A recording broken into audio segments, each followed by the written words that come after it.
ಕಾರ್ಗಿಲ್ ದಿನಾಚರಣೆದ ಅಂಗವಾದ ಮೇರಿಹಿಲ್ದ ಜಿಲ್ಲಾ ಗೃಹರಕ್ಷಕ ದಳ ಕಚೇರಿಡು ಕಾರ್ಗಿಲ್ ಹುತಾತ್ಮ ರಾಯನಗಳಿಗೆ ಗೌರವ ನಮನನ್ನು ಸಂದಾವೊಂದು 22ನೇ ವರ್ಷದ ಕಾರ್ಗಿಲ್ ವಿಜಯೋತ್ಸವವನ್ನು ಸೋಮವಾರ ಆಚರಣೆ ಮಾಡ್ತಾರೆ. ಸಾಂತವರ್ಮನದ ಸೊನ್ಪೆತ ಕಾರ್ಗಿಲ್ ಯುದ್ಧಡು ಭಾರತ ದೇಶಗಾದ ವೀರ ಮರಣ ಪಡೆಯಿನ ಆ ಸೈನಿಕರಿನ ಆತ್ಮಲಿಗೆ ಭಾವಪೂರ್ಣ ನಮನ ಸಂದಾಯಿರು.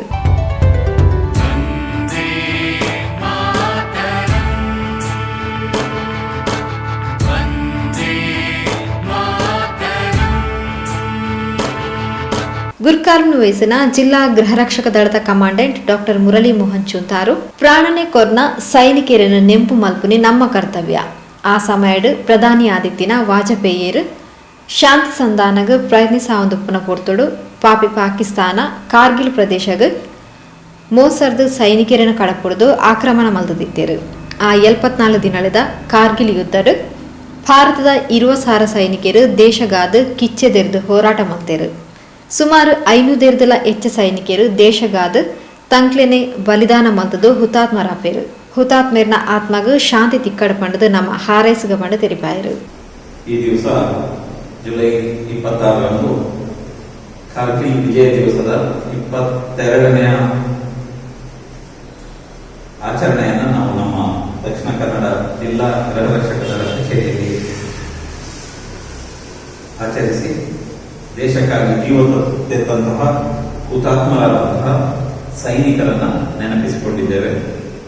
ಪ್ರತಿಯೊಬ್ಬ ಭಾರತೀಯನು ನಮ್ಮ ದೇಶಕ್ಕಾಗಿ ಜೀವ ತೆತ್ತ ಈ ಸೈನಿಕರನ್ನ ನೆನೆಸಿಕೊಳ್ಳಲೇಬೇಕು. ಭಾರತ ಮತ್ತು ಪಾಕಿಸ್ತಾನದ ನಡುವೆ 1999ರಲ್ಲಿ ನಡೆದಂತಹ ಈ ಐತಿಹಾಸಿಕ ಕಾರ್ಗಿಲ್ ಕದನ 74 ದಿನಗಳ ಕಾಲ ನಡೆಯಿತು. ಸುಮಾರು 20,000ಕ್ಕೂ ಹೆಚ್ಚು ಜನ ಭಾರತದ ಸೈನಿಕರು ದೇಶಕ್ಕಾಗಿ ಹೋರಾಡಿದರು, ಎಚ್ಚರಿಕೆಯಿಂದ ಹೋರಾಡಿದರು. ಭಾರತ ಶಾಂತಿಯ ಮಂತ್ರವನ್ನು ಪಡಿಸ್ತಾ ಇರುವಾಗ ಆಗಿನ ಪ್ರಧಾನಮಂತ್ರಿ ಅಟಲ್ ಬಿಹಾರಿ ವಾಜಪೇಯಿ ಅವರ ನೇತೃತ್ವದಲ್ಲಿ ಶಾಂತಿ ಸಂಧಾನದ ಮುಖಾಂತರ ಹೋಗ್ತಿರುವಾಗ ಪಾಪಿ ಪಾಕಿಸ್ತಾನ ಬೆನ್ನ ಹಿಂದೆ ಚೂರಿ ಹಾಕುವ ಕೆಲಸ ಮಾಡಿ ಭಾರತದ ಮೇಲೆ ಯಾವುದೇ ಕಾರಣವಿಲ್ಲದೆ ಆಕ್ರಮಣ ಮಾಡಿ ಕಾರ್ಗಿಲ್ ಜಮ್ಮು ಕಾಶ್ಮೀರದ ಕಾರ್ಗಿಲ್ ಬೆಟ್ಟದಲ್ಲಿ ಈ ಯುದ್ಧ ನಡೆಯಿತು. ಸುಮಾರು 500ಕ್ಕೂ ಹೆಚ್ಚು ಜನ ಸೈನಿಕರು ಹುತಾತ್ಮರಾದರು, ದೇಶಕ್ಕಾಗಿ ಜೀವ ತೆತ್ತರು.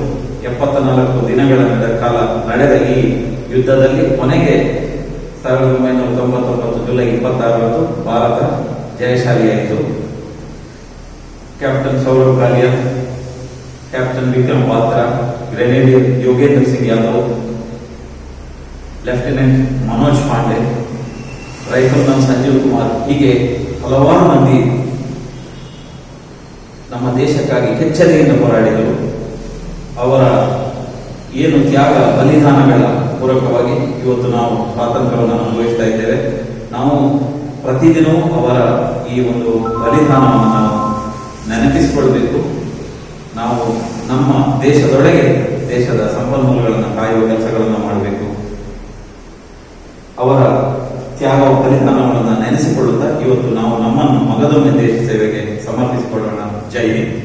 ಕಚೇರಿ ಅಧೀಕ್ಷಕರು ರತ್ನಾಕರ್, ಗೃಹರಕ್ಷಕರು ದಿವಾಕರ್, ದುಷ್ಯಂತ್ ರೈ, ಮಹೇಶ್ ಪ್ರಸಾದ್, ಶುಭ ಕುಲಾಲ್, ಸುಲೋಚನಾ, ಜಯಲಕ್ಷ್ಮಿ ಕಾರ್ಯಕ್ರಮದ ಮುತಾಲ್ಕೆಡಿದ್ದರು.